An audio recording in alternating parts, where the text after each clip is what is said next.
C'est sur une ambiance détendue en façade que nous attaquons cette deuxième journée des championnats du monde de Formule 18.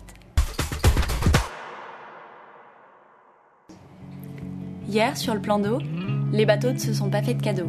Beaucoup de départs volés, le premier classement est sorti. Les Français Bacaz-Gerlegan sont en tête. Pas beaucoup de vent au début et puis on finit avec 15 nœuds, quoi.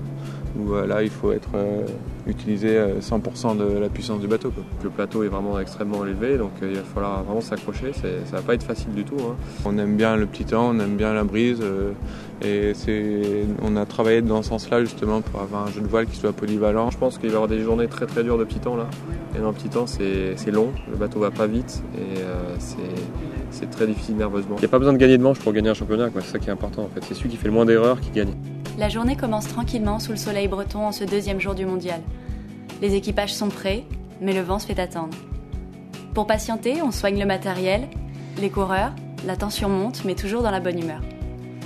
4 nœuds à peine sont annoncés en début d'après-midi. La flotte peut enfin se jeter à l'eau.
Sanctionné par un départ anticipé la veille, l'équipage Bundock Howden assure et récupère aujourd'hui son statut de favori.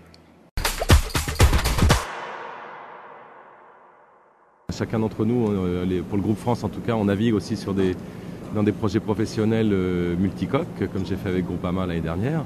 Effectivement, les gens du projet Groupama vont sûrement jeter un œil sur le Formule 18, ne serait-ce que parce que Franck Hamas y a participé aussi une fois.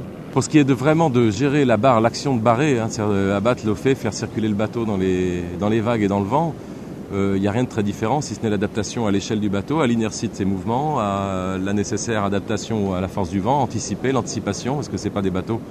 La faute est interdite, avec un 18 pieds, on peut se mettre à l'envers et redresser et partir. Avec un gros, c'est absolument interdit. Après, c'est l'adaptation au large, donc la notion d'endurance, de prise de risque, d'économie du matériel.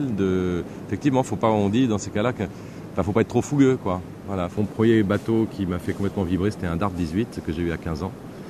Et que donc du coup, c'est assez naturellement par envie et par passion que je reviens faire du 18 pieds.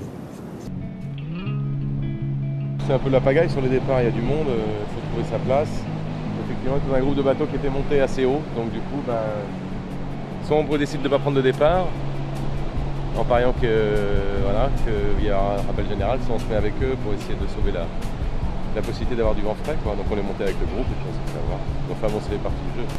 On part, trop de bateaux volent le départ, ils renvoient un rappel général, on revient pour faire un nouveau départ. Et là, pour un petit peu calmer la fougue de tout le monde, on met une règle noire.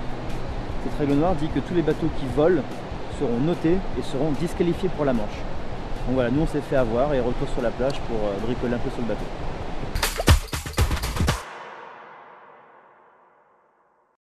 C'est pas un bon jour pour les 73. Bad number. When I saw the sail of Fra 73 and I look on mine, I see Spanish 73 and I went there and say what happened? Il y avait un autre bateau d'arrêter, mais lui il a décidé d'accélérer quand il nous a vus. L'anarchie, quoi.